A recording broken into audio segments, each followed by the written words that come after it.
Welcome to Rural Reboot. I'm your host, Sage Goodwin, and today I'm joined by Eddie Satterly. How are you doing today? I'm doing quite well, thank you.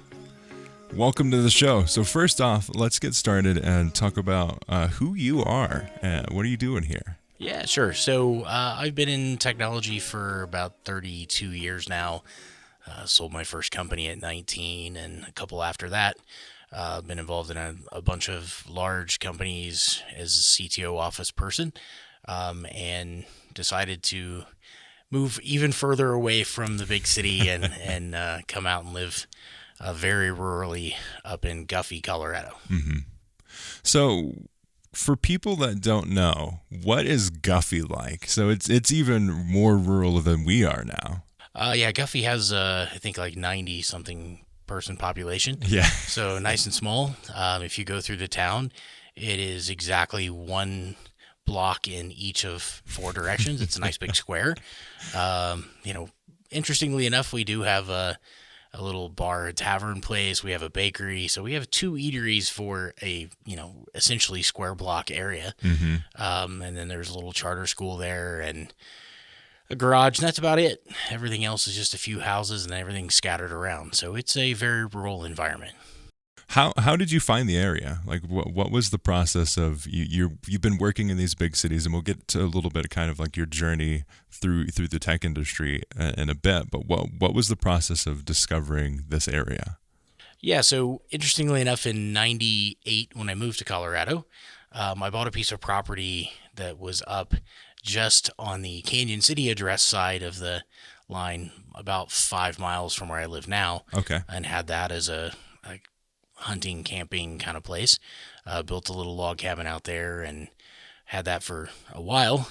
And then moved closer to Denver State and Park County, but moved up to Bailey when we had young kids, because we could be closer to a bigger town, still be 45 minutes away from Denver, but 45 is a good distance. It is.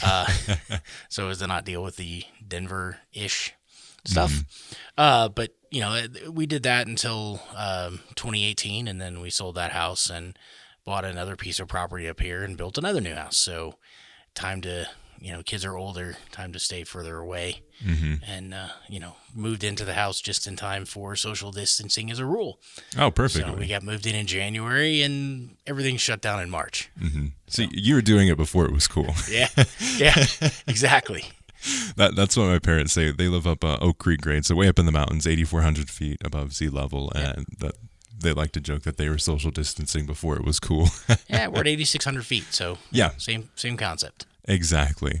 So you said that you sold a company at 19. So what was your journey in technology? What was the things that got you into tech around that time? Sure. Yeah. So I actually released my first open source software when I was 13 on OWL CDs. Not that anyone will know what that is anymore, but it used to be the way in computer stores you distributed open source software to people. And so I was really passionate about programming. My dad was at AT&T as an engineer, so I had a computer when I was very young. Yeah. So I had the chance to play around, went and taught myself 4 or 5 different programming languages over the years, and started writing software early. And then it just kind of carried on.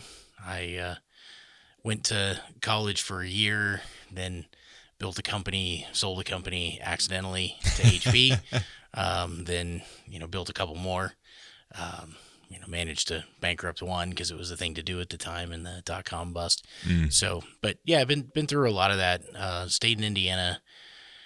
HP actually, when they bought my company, moved me out to Fort Collins, which made me fall in love with Colorado. Okay. And then I went back, but regretted it forever. So in '98, it was a permanent move. Yeah. I worked out here again in '95, '96. But then in '98, I'm like, I can't do this anymore. Time to go. So packed everything up and moved out. Interestingly, left for a job at MCI that wasn't there when I got there. So they relocated me across the country and then reorged while I was moving. And there was no job when I showed up for my first day of work, which was a lot of fun. Oh. But it wasn't hard to find jobs. And, I have a pretty deep understanding of networking and detailed technology and early routing stuff. So I did a lot of work for telcos. My dad, again, AT&T engineer. So I grew up learning how telco worked.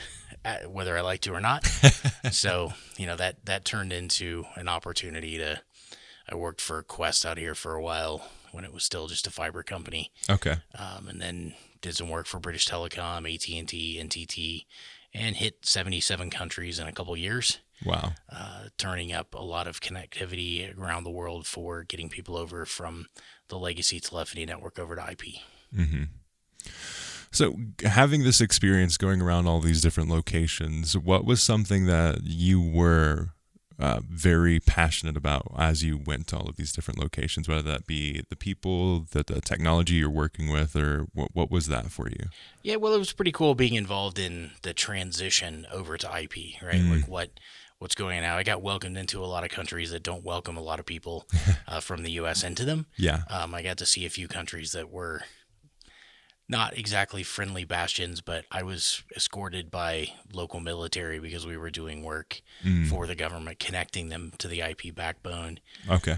Even went to an African nation that was in the middle of a bit of a tiff, and we, slept on the floor of the fortified building that was where the cable came into the country. Oh, because wow. no one would touch that because that's how everybody got cell phone service and everybody got connected to the world. Mm-hmm. So it was the safest building around to hang out in. So we slept on the floor there for a couple nights until we got done and then got taken out of the country on a plane quickly. Mm-hmm. So yeah, there's a lot of fun times playing with the new tech and doing new things. But to me, food is the big thing, like eating cuisine in every country I went to. And, I was like, oh yeah, you can go get a hamburger. Why the hell would I come to Thailand and get a hamburger? Yes. Like, please take me to the Thai food cart, please. That's what I want to do. Yes.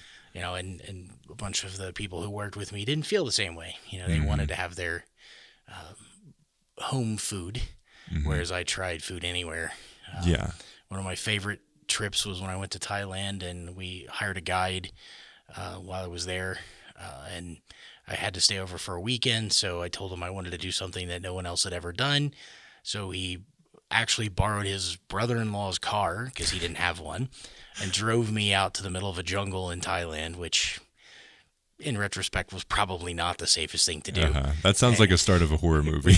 We pulled off the side of the road. He grabs a machete out of the back and cuts a path through the jungle to see some ruins that were very ancient. Oh, wow. And I'm pretty sure I'm probably the only white guy who's ever seen them. That's incredible. So, he took me out. He's like, oh, yeah, my dad brought me here when we were kids. I knew where this place was. I just haven't been back up here since I was a kid, but glad to take you and show you. So we see the ruins of some old Thai temples and a little village that's carved out of stone, basically in the middle of a jungle in Thailand. So, those kind of experiences you don't get. So that's incredible. Yeah. Yeah. I agree with the direction of the food direction, because that's something that I always enjoy doing. Like, no matter where I am, I want to try the food in that area, whether it's rural Kansas, not really stopping there, honestly, but just to get kind of the spread. And that was something that it's a huge part of why would you go to this new location and not try the local food? Yeah, and there's plenty of things I do not like. Yeah. But, the good news is I ruled them out of my palate. Exactly. So I tried them and said, no, I'm going to do anything but that. Yeah. Yeah. Mm-hmm. That's awesome. So what was your journey like getting to you work mostly remote now, correct? Yeah, I've worked mostly remote or on a plane for the last probably 15 years. So what was that like for you being because we're really riding another wave of remote work. This has happened a few times. Something happens and they're like, hey, let's try this remote work thing. What was it like for you to consistently or somewhat consistently work remote? Yeah, I have had a interesting, like I said, for 2 years in telco, I was on a plane all the time. Mm-hmm. My friends called me the highest paid homeless person they knew because I really didn't have a house. My stuff was all in storage and I was flying around the world. So, that was one of those things where I had to be there. As soon as that was over, I kind of resolved myself to, I'm not doing that anymore. Yeah. I'll live where I want to live, and if you need me on a plane, I'll jump on a plane. Mm-hmm. But if you don't need me on a plane, I'm going to be at my house. Yeah. And, it was kind of a conscious decision for me to do that where I could. Mm-hmm. Didn't always work. There were times, even a couple years ago where I talked with a family, and I had an opportunity to go to Australia for 18 months, and my kids wanted to go too, so we all packed up and went to Australia for 18 months. Wow. Right. So there is times when I'm willing to do that, but not nearly as much as I used to be. Yeah. And really, every opportunity I've gotten, like I said, for the last 15 years has been, I'm going to work out of my house unless it's an issue. And if it's an issue, there's going to have to be a compelling issue. Yes. And sometimes it's necessary to be on site for weeks or even sometimes months. But, it's really the people that say it's necessary have learned in the last year it isn't, finally. Thank God. Yes. So, I think some of that's finally going away, and people are getting that almost anybody can work remote. I mean, there are jobs where you can't, obviously, but the majority of people should be able to work remotely, and people are starting to wake up to it, and especially in tech. Exactly. The majority of tech, why in the heck do I need to be in an office? Right? I choose to be in an office to meet up with people and to do things, but if I don't, I can be at home, and how many days a week I'm at home and how many days a week I'm, down in the office here. Yeah, exactly. Really depends on, socializing with people and discussing opportunities and, training or learning to and from others, right? That's the way we should be doing it. And thankfully, if you find a silver lining, right, of this last bit of time with the pandemic, it's that people have finally realized, wow, this is just silly. Exactly. Like, why are we sitting in an office when, we can get a lot more done at home? And, I have a ton of friends who are developers, and, they were saying, well, I commute into the office. That's 2.5 hours of my life every day from there and back. And, I get probably 4 hours worth of work done because someone comes to my desk or books a meeting. When I'm at home, I get 8 hours of solid programming in, and nobody has a meeting. And if they do, I just listen in and keep working. Yeah. Right. Put it on the second monitor. Yeah. Well, I have the big TV sitting next to me downstairs, right? So when I really need that second monitor, I can put, the Hollywood Squares Zoom version up on the screen. Exactly. And I can be working over here, actually getting stuff done, listening for someone to call my name, and otherwise just ignore it. Yeah. I agree at 100%. Like I launched my business in the midst of COVID, or it was pre-COVID, but I went on a trip to the UK and then came back, and then it was immediately shut down. And I was like, okay, at least you got back. I did get back, which was great. But my business has flourished in COVID because it's mainly tech focused. And I think that's something that a lot of people became more aware of these are things, if you work in tech, it's a lot less dependent on the location or the office space. Where do you see the future of like remote work going? What are some of the things that you think we learned very well during this period, and where do you think that's going to be going? Yeah, it's an interesting point because I have a bunch of friends that work for big tech companies on the left coast, and they really have always been, you have to be in an office, you have to be here. And I gave up an opportunity to be a CTO for a big company and, live in Silicon Valley or live the life I want and not, right? So, it was a conscious decision for me, and a lot of other people really didn't feel like they could ever make that decision. Now, that particular company that where I have the majority of the friends, a very large company, almost $1 billion company, they have now decided that it's viable for the majority of their developers to not be in the office. So they've closed one of their offices. They've told people they have the option of being at home. Their productivity numbers, and I know them firsthand because I know the product managers are there, their productivity numbers have gone up almost 60% on the amount of actual code committed, bugs fixed, feature sets released. They've gone up almost 60% by having their developers be primarily remote. And now a lot of them who were living in the Valley are moving somewhere else. You mentioned rural Kansas. It's funny because I was just talking to 3 of the guys who I've been really good friends with for, 12, 15 years. Okay. Who are senior developers for a big tech company out in Silicon Valley, and they've been given the option to be 100% remote. They've moved back to central Kansas, sold their $700,000 one room, 100 square feet apartment in the Valley, and bought a, 2 or 3,000 square foot 4-bedroom home and still pocketed $500,000 in cash. What was that, 50K? Yeah, yes, I think 80. But yeah, I mean, nothing like selling a little bitty place for ridiculous money and buying a really big place for really little money. Mm-hmm. So, they pocketing $500,000 and moving back to home and working out of there, and they still work for that same big tech company. They still get the same salary they got before.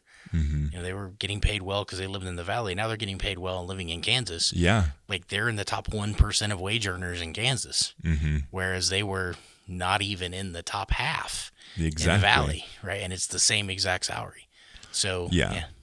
I think it's ultimately pulled a curtain away from a lot of the things that were necessary. I mean, you look at Silicon Valley. They are burning themselves up just because of the amount of there's so many different companies. Let's say you are just out of college, you're looking for a job. Well, you have so many options if you go to Silicon Valley, and now you have those same options wherever you want to live now. So it's kind of opening up. Why do I want to spend that much money in Silicon Valley? For some people, that works out really well for them. For other people, they are looking at going to Silicon Valley as a means to an end, not because they want to be there. And it's giving those people a lot more flexibility. Yeah. Well, and, some more good friends of mine years ago, right? Their goal was to be at a big tech company. 5 of them moved into a 3-bedroom apartment in Silicon Valley and rotated out who got a bedroom and didn't. Wow. Right? I mean, that was the decision they made in order to be able to afford to make their first job, first real job. I mean, they had 1 or 2 years experience, locally through internships and through, first jobs. And, one of them went into a 5-year program at the university so he could get a year of work experience when he left. But I mean, none of them had real significant experience. They really wanted this big tech job. So they, went to Silicon Valley and lived very poorly for, a series of 5 or 6 years.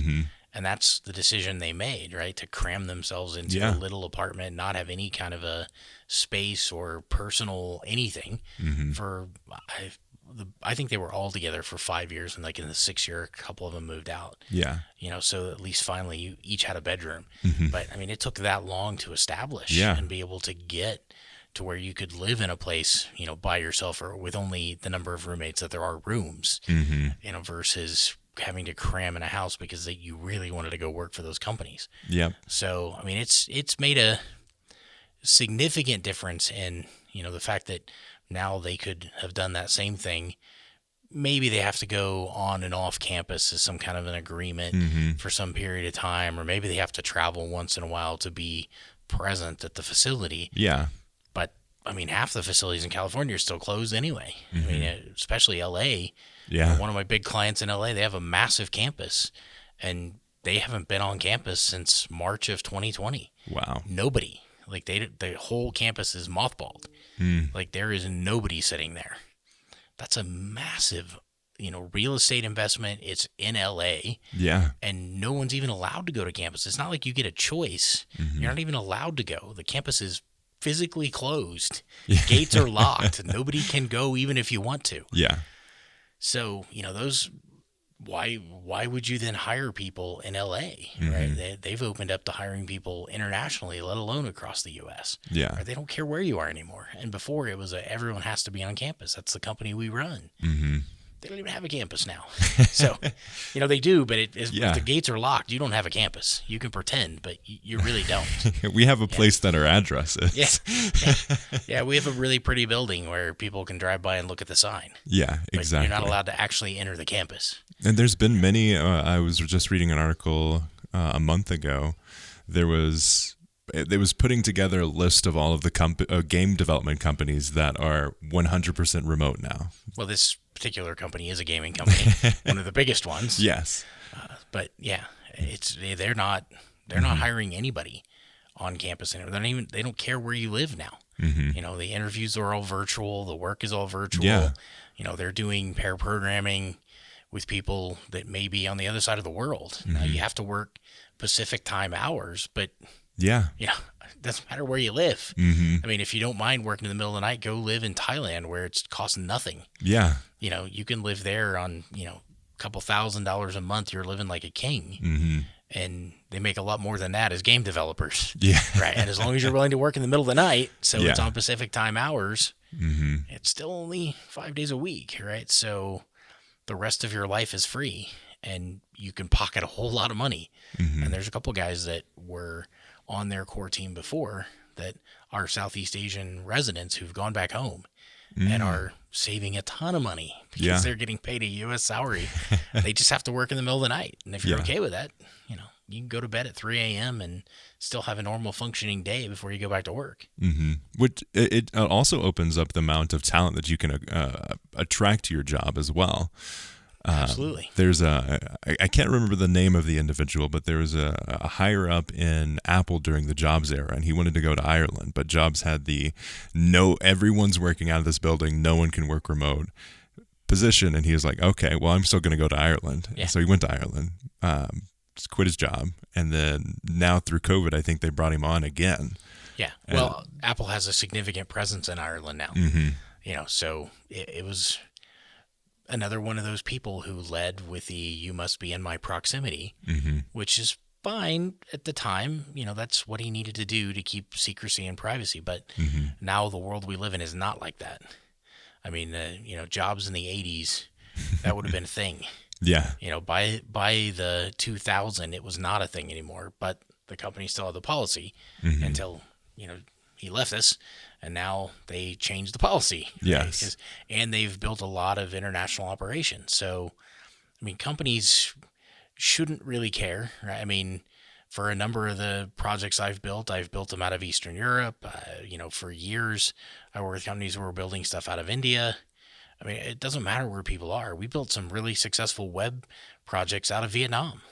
Like Vietnam has an amazing school for web development. Now, that's where it stops, right? There's not a lot of other technology talent that we found there, but we could pump out web pages and very quickly and at very low cost and pay the people 20-30% over market there and still save 75% over what you'd pay here. Yeah. So, for those kind of jobs where they can be done that way, why does it matter where they're done, right? It can be international, it can be rural, and honestly, there's a big pool of talent who wants to be rural here in the U.S. Yeah. And doesn't want to go live in the big cities. Me, for one.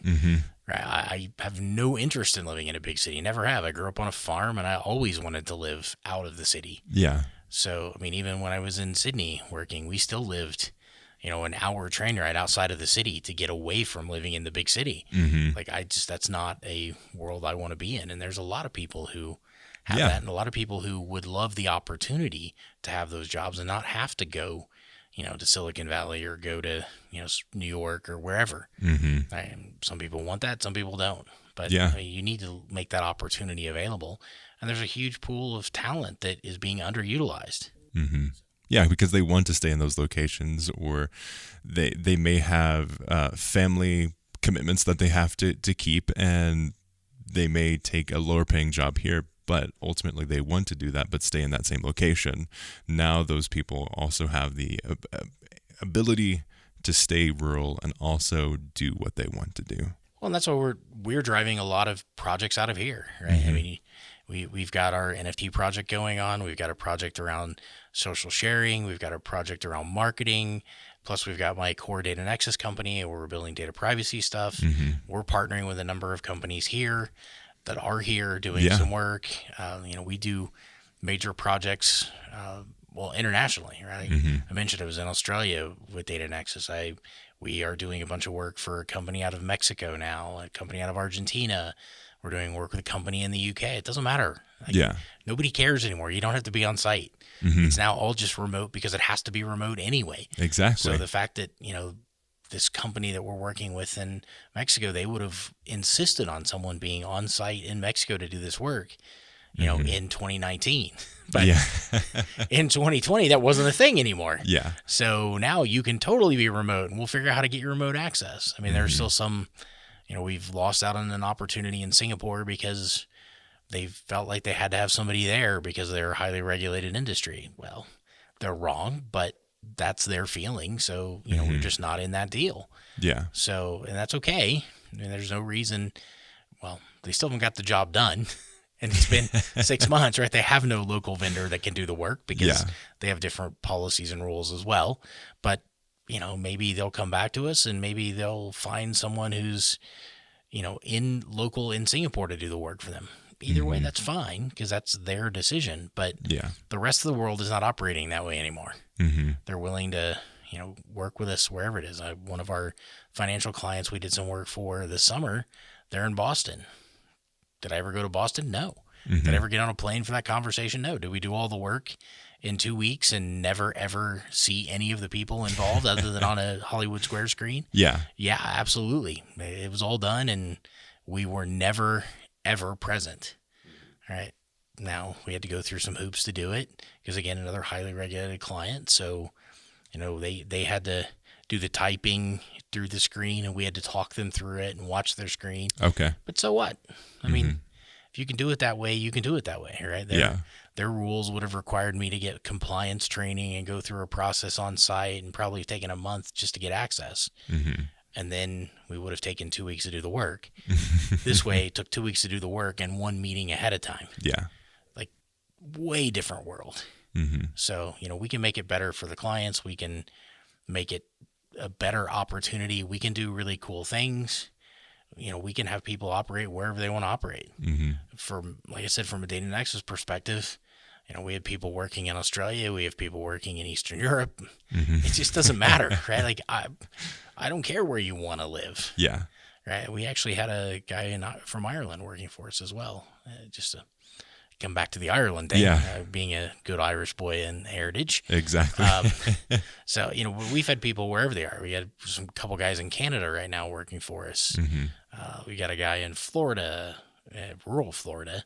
We've got a guy in Texas. We've got, I don't know where the other guy is. He's somewhere in the Midwest. We got a guy in Utah working for us. Okay.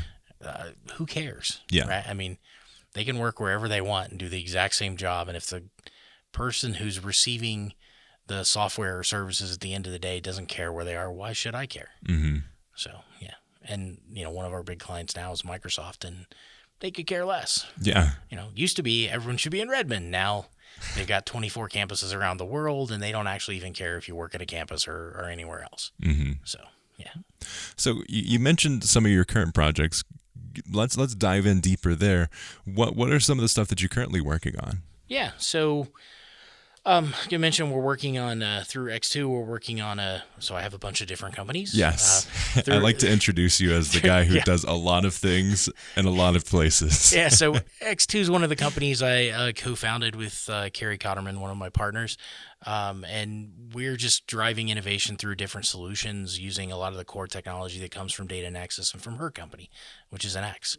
And we're bringing that together to do different things. One of them is a marketing, polling, surveying, an ability to share content and share offers for people to interact with your brand. Right? That's one of the big projects that we've been working on. That's really close to going live now. We've done a bunch of demonstrations. We have it up and running. We'll have signed contracts this year at some point. Yeah. That's just, the nature of being a new offering. We're also working on another social platform, but on top of that, we're working on with another set of partners, former NFL player and some of his partners. We came together and we're working on an NFT solution. Mm-hmm. That one specifically, we've got the prototype up and running now. We're currently seeking funding. We have a pitch later this afternoon, as a matter of fact. But that's gonna go live. I mean, we're 3 months from being able to go live whenever the funding comes in for that. Okay. Prototype's up and running, and that's really about creating a place for people to create content and share it. It's not necessarily really accessible today, and then let them choose which chain they want it on and how they want to store it, and how they want to assign their rights. Right today, there's a couple of big name platforms, OpenSea probably being the biggest one, that's doing a lot of the NFT work from creator to sell to market. And that's very difficult to get into that space as a new creator if you don't know the space. Right? I mean, I've talked to kids all the way up to older people who do art that, people closer to my age who Yeah. do art that, would love to create and sell art in a digital format and be able to get access to this market, but it's not something they understand. So we're making that easier for them to be able to create it without all the upfront costs. And with a lot of the things going on in the marketplace today, with the Ethereum V2, so they get rid of gas fees, and we don't need to go into all the details about that, but it's expensive. Yeah. To be able to create something, you got to put money up front. You got to hope there's a market for it, hope somebody wants to do it. And, if you're a crypto kitty, no problem. You're going to sell your stuff for a ridiculous amount of money. Yeah. But if you're, a retiree who just has really gotten into art and would like to, start looking at the digital art market, that's a different conversation. Putting up money to get there and not knowing if your stuff's ever going to be interesting.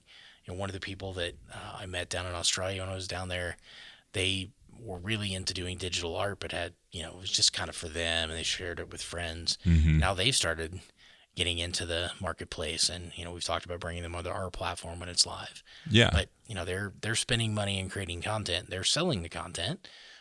They're making thousands of dollars, not millions, but they're making thousands of dollars of additional income off of something they were creating because they wanted to before and giving away for free to friends. Now they have a marketplace to sell that, and the stuff that people don't necessarily want to buy for a certain amount, they could just, you can still give that away to your friends, or, have it for your own collection. Yeah. But, that's kind of the artist thing, has always been that way, right? I mean, Van Gogh didn't really make any money until after he died, right? Exactly. And his paintings were worth a fortune. Now, I think one of them sold for like $30 or $40 million at an auction, right? I'm sure he would have liked to have a small portion of that when he was alive. So maybe he wouldn't have, killed himself. But there's an opportunity to make this more accessible to people, to make it easier, and with the changes that are going on now, to move away from the whole proof of work thing into proof of stake, where you're not having to pay out so much in order to be able to create something and make it marketable for you. That's where we're focusing, making it easier, making it more accessible to people, trying to not make the fees up front be so ponderous that you can't do it. So what, we kind of touched on it a little bit in there, but what is the current state that NFTs are currently in? Like what I know I'm not as educated as I would like to be around NFTs, but I know a little bit about it. What is something, what is the state of things right now? Yeah, so it is becoming wider acceptance. There's more people creating content. There's more people consuming content in the digital format, the NFTs. Everything from someone's baseball card collection to a custom piece of art that someone created.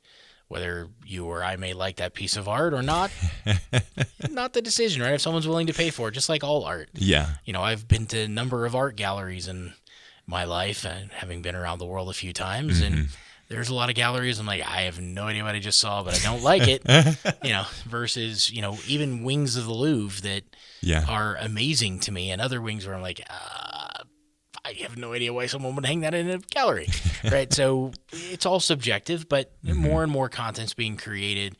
More people are getting access to the market. More people are buying digital art and treating it like you would normal art, right? Hanging on a wall somewhere. So it is getting more adoption. It is still difficult, technically challenging sometimes for people to understand what they're doing.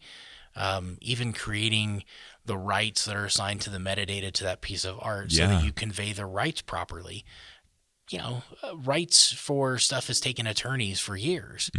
If you can make that easier, right? And we have an attorney working with us who, is a privacy expert and understands IP really well. And, we're going to be able to make it easy for people to understand the rights they're assigning to their art when they create it, how those rights will be conveyed, meaning, you still have to attribute it to me because I'm the artist, but you own it and you can resell it however you want. And if you resell it for more, that's you, right? That you don't need to continue that. Yeah. But we're also talking about making it easier for athletes, for instance. And we've talked to a number of different athletes. And like I mentioned, we have a former NFL player that's part of our founding board members and founder of the company, who, we need to make it easier for I know not a lot of people feel sorry for NFL players. They get paid a lot of money, but that's a period of time, right? It's a small part of their life. Yeah, it's a sacrifice of their body.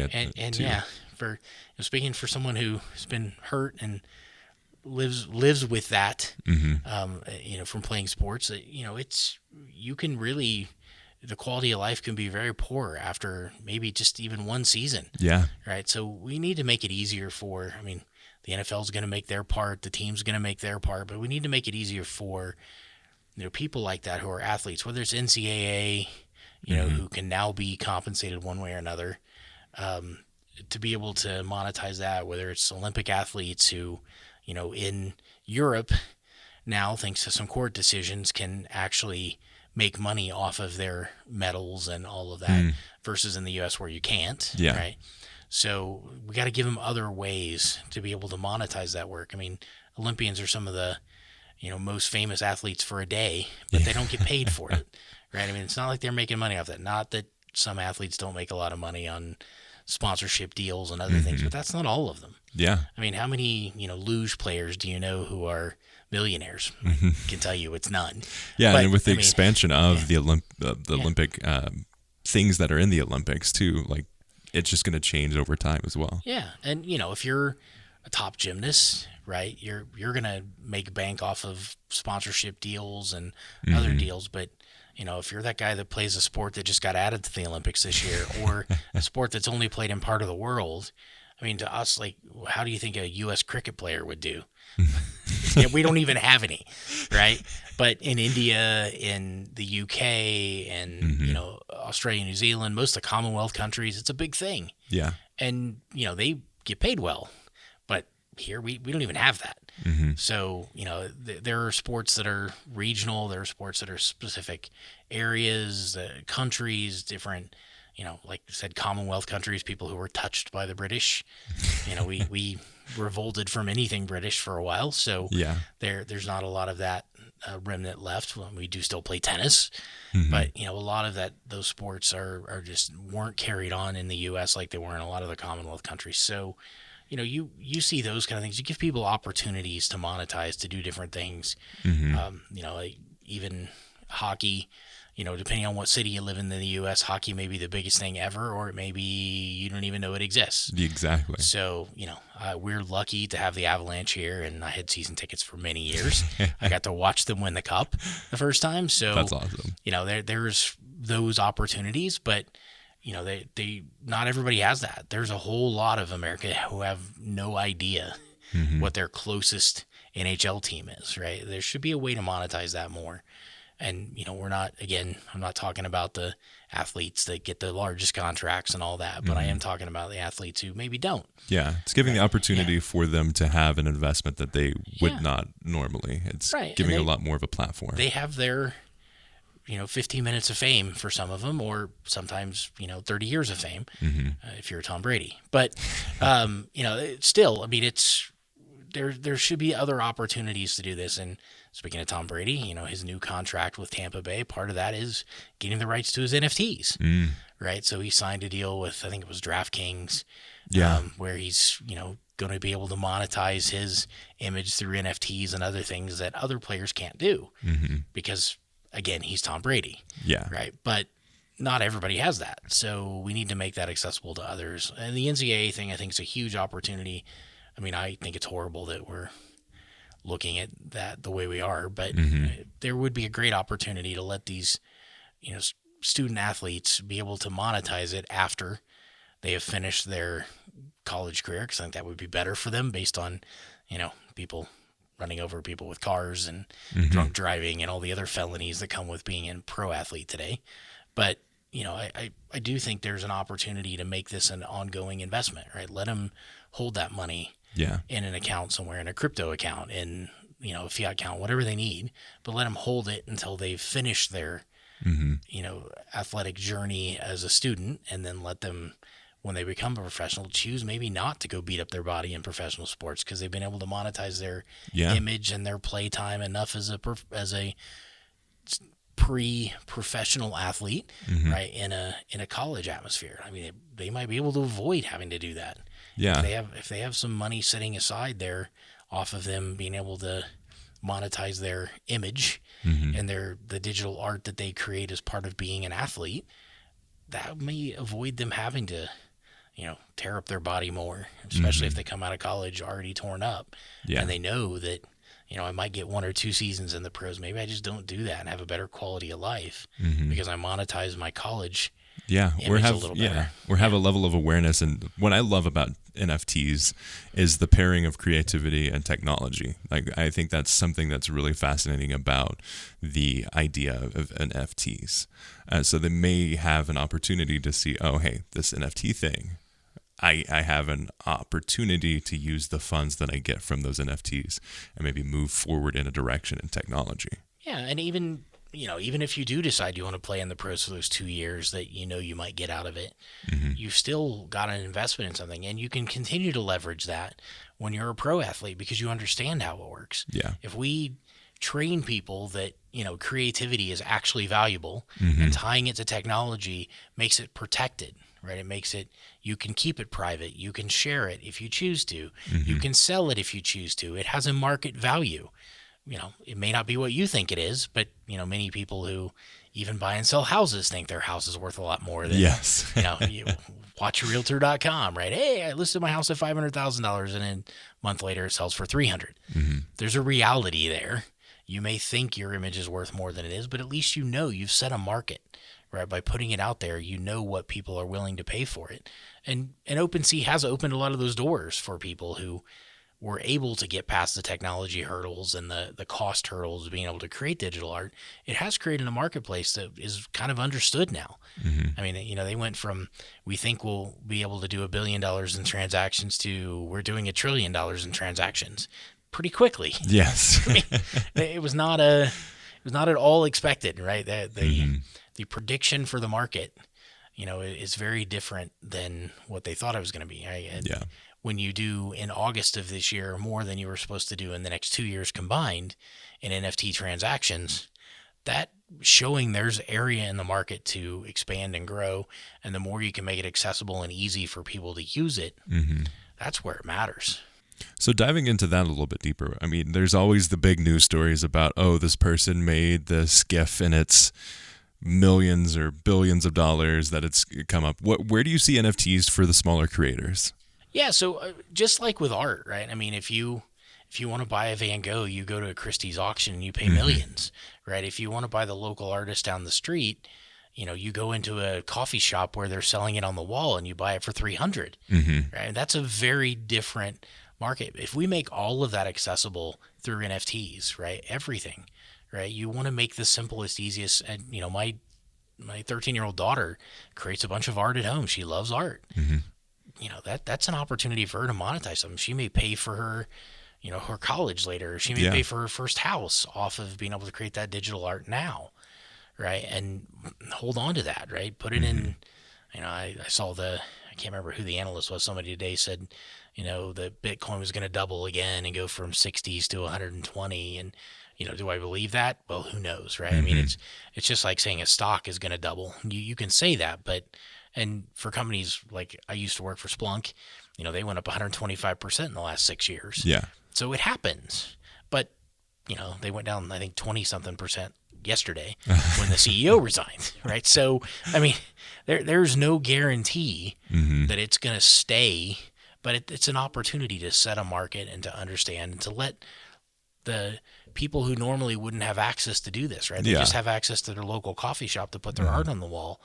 I mean, some of those people could be making thousands or tens of thousands of dollars off their art. Yeah. That they're selling for $300 in the coffee shop because that's the market they have access to.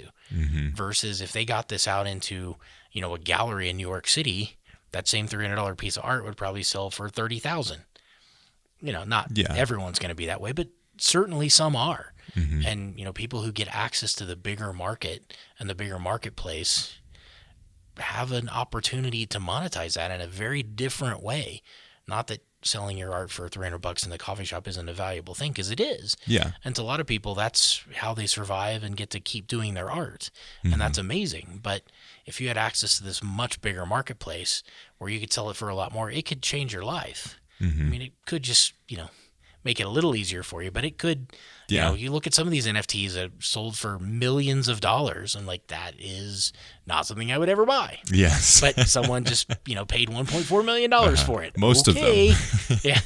Yeah. Well, that back to the CryptoKitties conversation, right? Exactly. I mean, there's a lot of privilege and many different levels of NFTs at this point, which I'm glad to hear of your project and the teaser that you've dropped around a more accessible, more open platform for smaller creators. Like if my wife is a fantastic artist. If she has something that she really wants to put out into the world that is available digitally and has the ability to have it in a global audience, that's huge in and of itself. And then the fact that you can also tie rights to it, that it has to be credited and you can get royalties from it, like that is just a whole huge part of NFTs. Yeah, and all of these companies who have kind of taken the lead to get this stuff out there have started to make more and more of that possible, right? And the way that the metadata is now assigned to the digital object, so that there's a way to convey rights, right? And then if we make the interface for those rights easy to understand for a layperson, right? You don't have to be an attorney. You just select this. I want to lock this, and I want to lock it means I want to make sure that my attribution stays on this. I don't care who the new owner is. They bought it. It's theirs. But my attribution stays. Yeah. You know that it came from me. In the case of your wife or my daughter, they want to have their name out there to say, someone paid $10,000 for my thing that I created. Yeah. It's important to me to know that that's setting a marketplace for my next piece of art, which may only sell for 100 or may sell for 100,000. Yeah. But there's a clear marketplace being defined based on you being able to lock that content with your attribution. Not that you own it forever, or in some cases maybe you do, right? You may have the royalty rights forever, the Tom Brady argument, right? He's going to have royalties forever. He's going to get pennies every time any image he has is transferred to anyone. Right. And, that's going to make a difference in his life. I don't know how, but, it's extra millions. Yeah. So, that's one end of it. But the other end is I just want to set a marketplace, right? I want to know what the value of my art is based on how it's transferred. I sold it for $100. The next guy bought it for $1,000. He turned around and sold it for $100,000. That's an important thing for me to be able to understand from my attribution. Yeah. That my art is going up in value, and it sets a trend, just like it would in a gallery in New York, that the price is going up for my products. So my next product will start off priced higher, and I can make more off of it in the initial sale, right? Even if I don't have any say in sale number 2, 3, or 4, and I don't get any money from it, I at least know they happened because I've locked it and I can track that asset. Yes. I now know who sold it for what. In physical art, you don't really have that, right? Once you sell it out of your gallery, sometimes you don't even know where it is. Yeah, once you sell it out of the gallery, you may not know who bought it. You may not know where it goes next. You may have no idea where it's ever been displayed, or if it's in somebody's closet, or if it's even still a thing. Yeah, a house could have burned down. You have no idea. With this digital, it gives you a fingerprint to know, right? You can always, because you've locked that attribution, you can always see every transaction that happens with that going forward, as long as it's being done in a proper format, right? Yeah. I mean, being conveyed digitally again. You have the ability for traceability on that to know where its vector is. Like, where is it going? Is it going way up?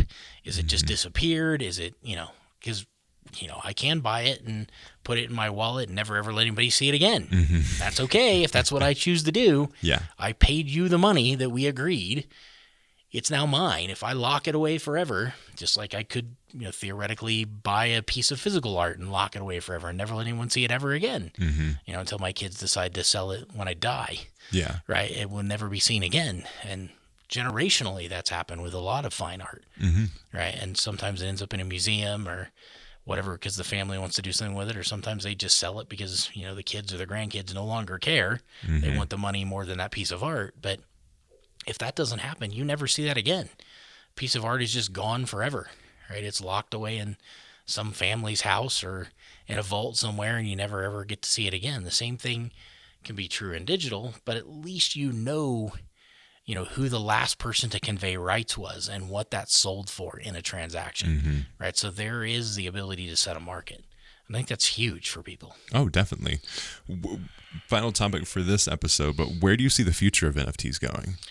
Yeah, well, I think as it becomes more accessible, just like crypto, as in general in the beginning was limited to a very small audience, it became more and more accessible. And you still have people, on the Bitcoin side that have been mining from the beginning that are still mining today that have $1 billion, accounts sitting out there in their wallets. But more and more people have been able to buy in, have been able to mine through smaller rigs or through, the ability to go spend some cash in AWS and go mine some Bitcoin until you get caught, right? So, there's opportunity for people, and if Bitcoin's at 60,000, it costs you 15,000 to mine it. That was not a hard decision financially, right? If you have that ability and you have the rig to do it or the ability to access a rig to do it. But it's that side stays a little more ponderous to get into, just like the NFT market is now. Yes. But as you make it more accessible, I can just go, there's a Bitcoin ATM in the gas station in Canyon, right? Like they have a sign, Bitcoin ATM, right in their window, right? Yeah, like, you can put the spirit change that you have in your couch right now, put it in this machine, and you get Bitcoin. Yeah. So, I mean, it is now more accessible, and I think NFTs will become the same way, right? It was first only the realm of people who could get into an exchange, a larger exchange to buy, and there were only a few exchanges, or could mine it. Now it's, like I said, it's accessible in a gas station in Canyon. So that says it all, right? I mean, you've gone the gambit of I have to have money to get into money to now I can just go in and put, the change from my couch in, and I now have Bitcoin. Now it may be a very, very small portion of a Bitcoin, but it doesn't matter. You can but the still technology get in the market. allows that, yeah. It's now available. And I think NFTs are going to go the same way. I think it will take our platform and a couple others to get out there and to open up the ways that people look at this, right? I mean, you've got a bunch of big players getting in it. Like I said, DraftKings is getting in from a gambling perspective. You've got another one of the Irish gambling companies has gotten in it as well. You're starting to see media companies get into it, but Electronic Arts just said that they're interested in moving forward with NFTs and the blockchain. And Blizzard, Blizzard Activision thing, they're trying to get into some NFT blockchain thing. I mean, you've got plenty of companies who are stating intentions and ones who are getting involved. Right, DraftKings got involved in a big way by signing a deal with Tom Brady, but still, it doesn't that doesn't limit the market. It'll just keep getting bigger and bigger, and people will take a different bent on it. Right, they're getting into it for gambling. This company is getting into it because they're creating digital content and they want to monetize that content they're creating. I mean, you look at a company like Blizzard, right? They make games, but they, I think, make just as much money off of all the accessories. Well, you look at something like Fortnite, where well, it's a free game. Like you're seeing a rise in free games to where the way they monetize it is through skins or through looks, keychains, in-game content, physical content. We'll make a little character and you can buy it, right? A mini or a fig or whatever you want to call it. But they can get into that. Now they get the little plushy dolls, and that becomes more and more. And I think you'll see that same thing happen for companies who create digital content. I mean, I'm surprised, given that like Disney has Dragon Chain and all the other stuff I'm surprised they haven't already gotten into a Disney NFT world. Yeah. Because it sure seems like that would be a thing they would do, right? Because the quest for more money and making Walt roll over in his grave. That's pretty much the Disney mission these days, right? So like, why they haven't built, and maybe they are, right? I have no knowledge of that, but maybe they're already building it and we'll hear about it, Disney Plus next week. But there is certainly opportunities for people who are large creators of digital content from the beginning to then start monetizing it in new ways with NFTs, and that will open up the market even faster. I mean, if Disney starts releasing snippets of their movies or still frames from Frozen, because my daughter will have to have that. The poster for the new Spider-Man movie. Yeah, it comes out as an NFT, and you can get one of 100 because it's signed by whoever the hell plays Spider-Man this week. So those things. I mean, MCU, like the Marvel cinematic universe, like they're expanding it more and more.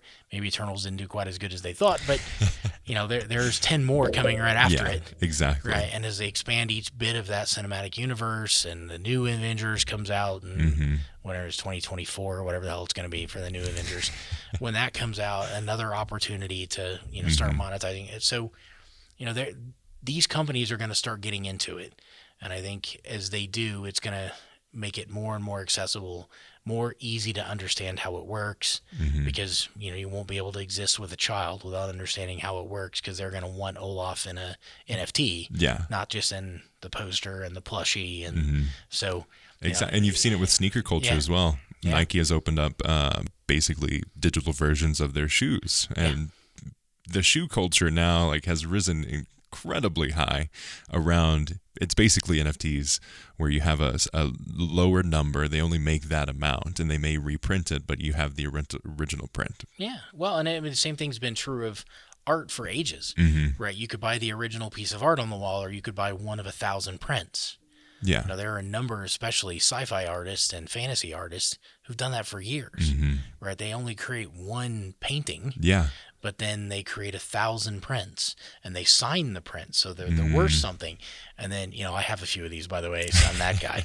But I'm a sci-fi guy, so but fantasy artists, sci-fi artists, they create prints, and there's X number of prints, whether it's 100 or 1,000, but some number of them are signed, and therefore they're more rare. And if they're signed with the number, right? And I have a Fender Mustang bass from 1966 that was my grandmother's, believe it or not, her great-grandmother. And it's signed, and it's an early number in the series of those that were made. So it's worth 10 times what the same one was that wasn't signed by Leo Fender and doesn't have a number on it. Yeah. It's really a signature and a number on the guitar and the bass, and nothing else makes that thing worth 10 times as much money. The same thing is going to be true here.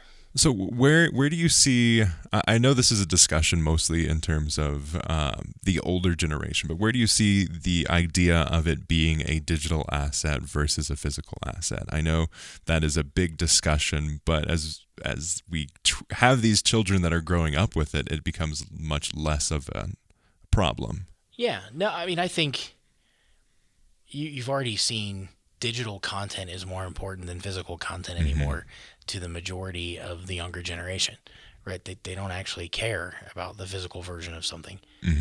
They care about having the digital version of something. So the world's already moving that way, and you've got a number of companies who are investing very heavily.